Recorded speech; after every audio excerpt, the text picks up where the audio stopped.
The river between two ridges in many African villages, land is more than soil. It is a witness. It watches generations grow, suffer, love, and pray. There was once a river that flowed quietly between two ridges. The elders said the river had always been there. Before the huts, before the cattle pass, before the names of the clans were spoken, this river did not shout. It did not rush. It simply flowed, pressed on both sides, yet never defeated. And so begins our story. The story: in a small rural village tucked between two long ridges, lived a woman named Wanjiku. Her life, like the river near her home, had always been squeezed between hard places. To the east ridge stood poverty, dry land, poor harvests, and the constant worry of tomorrow. To the west ridge stood pain, loss, betrayal, unanswered prayers, and the heavy silence of nights when tears spoke louder than words. Wanjiku had once dreamed of a different life. She married young, full of hope, believing love alone was enough. But seasons changed. Her husband left the village in search of work and never returned. Letters stopped, promises faded, responsibility remained. She became both mother and father to her children. Every morning before sunrise, Wanjiku would walk down the narrow path to the river. She fetched water, washed clothes, and sometimes just sat there, listening to the flow. The river had carved its way through the ridges over many years. It was not wide, but it was deep, not loud, but steady. The village elders used to say, "A river survives not because the land is easy, but because it refuses to stop flowing." Life pressed Wanjiku from both sides.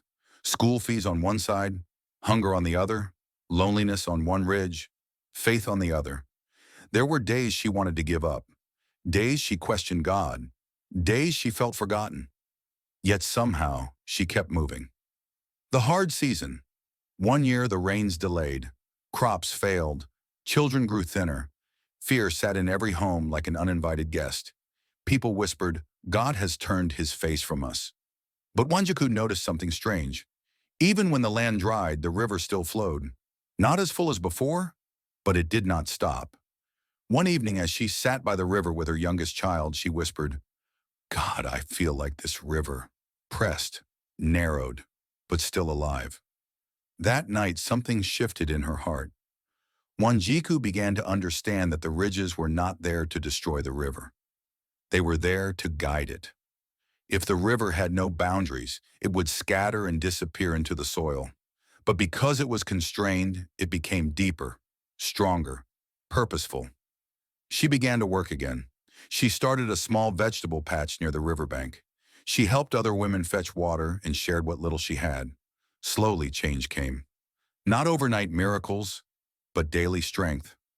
Her children returned to school. Her laughter returned in small doses. Hope flowed again. This story reflects deep biblical truths. One God works in the valleys. Even though I walk through the valley of the shadow of death, I will fear no evil, for you are with me. Psalm 23:4. Valleys are not signs of abandonment. They are places of presence. Too pressure produces purpose.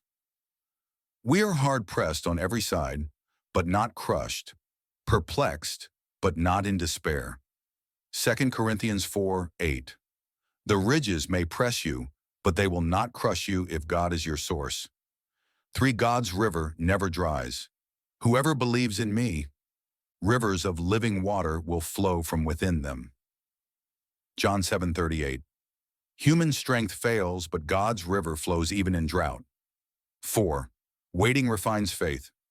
Those who hope in the Lord will renew their strength. Isaiah 40:31. Like the river, faith grows deeper when it waits. Dear listener, maybe today you are the river, pressed between yesterday and tomorrow, fear and faith, loss and promise. Remember this: the ridges did not stop the river, they shaped it. And the same God who carved paths through stone is carving purpose through your pain. Streams of Hope with Eli Bee. This has been Streams of Hope with Eli Bee, where stories meet scripture and hope flows again.